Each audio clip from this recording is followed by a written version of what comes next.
ಎಲ್ರಿಗೂ ನಮಸ್ಕಾರ. ಶಿವಣ್ಣ ನಮಸ್ಕಾರ, ಅಲ್ಲೋಜನ್ ಸರ್ ನಮಸ್ಕಾರ. ಇಲ್ಲಿ ಉದ್ಯಮದ ಎಲ್ಲ ಗಣ್ಯರು, ಸುಮಾರು ನಿರ್ಮಾಪಕರು, ನಿರ್ದೇಶಕರು ತುಂಬ ಜನ ಬಂದಿದ್ದಾರೆ. ಎಲ್ರಿಗೂ ನಮಸ್ಕಾರ. ಉಪ್ಪಿ ಸಾರ್ದು ಕ್ರಿಯೇಟಿವ್ ತುಂಬ ಚೆನ್ನಾಗಿರ್ತದೆ. ಉಪ್ಪಿಗೆ ಏನು ಟೇಸ್ಟ್ ಬೇಕು ಕೊಟ್ಟರೆ ಚಿತ್ರಂಗಕ್ಕೆ ಏನು ಬೇಕು ಟೇಸ್ಟ್ ಉಪ್ಪಿಗೆ ಕೊಡೋದು, ಬೇರೆ ಯಾರು ಕೊಡೋಕ್ಕಾಗಲ್ಲ. ಯಾಕೆಂದರೆ ಅವರಲ್ಲಿ ಥಾಟ್ ಅಷ್ಟಿದೆ. ನಾವು ತೊಗೊಂಡ್ರೆ ಎಷ್ಟು ಬೇಕಾದ್ರೂ ಕೊಡ್ತಾರೆ, ತೊಗೊಳ್ಳಿಲ್ಲಾರ ಅಷ್ಟಕ್ಕೆ ಕಟ್ ಮಾಡಿಬಿಟ್ಟು ಹೋಗ್ತಾ ಇರ್ತಾರೆ. Is one of the great person.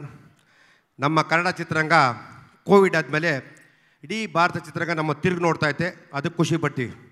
ನಮ್ಮೆಲ್ಲ ಸಿನಿಮಾಗಳು ಒಂದಕ್ಕಿಂತ ಒಂದು ಹಿಟ್ಟಾಗ್ತದೆ. ಕನ್ನಡ ಚಿತ್ರರಂಗ ಒಂದು ಕಾಲದ ಕನ್ನಡ ಚಿತ್ರರಂಗ ಅಂದರೆ ಏನು ಅಂತಿದ್ರು. ಇವತ್ತು ಇಡೀ ನಾರ್ತ್ ಇಂಡಿಯಾ ಆಗ್ಬೋದು, ಸೌತ್ ಇಂಡಿಯಾದಲ್ಲಾಗ್ಬೋದು, ನಮ್ಮ ಸಿನಿಮಾಗಳಿಗೆ ಹೆಚ್ಚಿಗೆ ಪ್ರೀತಿ ಟೆಕ್ನಿಷಿಯನ್ಗಿದೆ.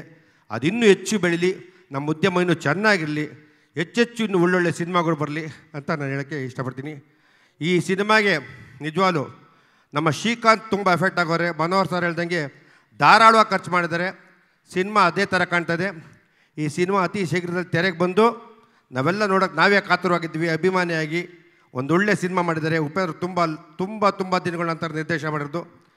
ಅವರು ಇನ್ನೂ ಇಂಥರ ಸಿನಿಮಾಗಳನ್ನ ವರ್ಷಕ್ಕೊಂದು ದಯವಿಟ್ಟು ನಿರ್ದೇಶನ ಮಾಡ್ತಾ ಇರಬೇಕು ಅಂತ ನಾನು ಹೇಳ್ಕೊತೀನಿ. ಜೈ ಸಿರಿಗನ್ನಡಂ ಗೆಲ್ಗೆ, ಸಿರಿಗನ್ನಡಂ ಬಾಳ್ಗೆ.